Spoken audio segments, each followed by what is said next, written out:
హల్లెలూయా హల్లెలూయా హల్లెలూయా హల్లెలూయా హల్లెలూయా. స్తోత్రం స్తోత్రం స్తోత్రం నాయన.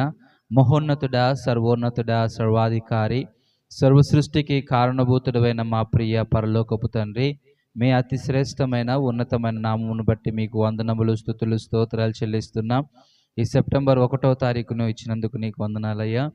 జదిద్యాన్ని బట్టి మీకు వందనాలు తండ్రి. జదిద్యాను గడిచిన సంవత్సరాలన్నీ కూడా కాపాడి ఈ దినం మరొక సంవత్సరాన్ని, దయాకిరీటాన్ని అనుగ్రహించినందుకు నీకు వందనాలు నాయన. ఈరోజు జన్మదిన సందర్భంగా కేక్ కటింగ్ చేస్తుండగా నాయన మీరే తోడుగా ఉండండి, మీరే మహిమ పొందండి. జదిని ఇంకనూ మీరు ఆశీర్వదించమని యేసు నామములో అడిగి వేడుకుంటున్నాము తండ్రి. ఆమేన్.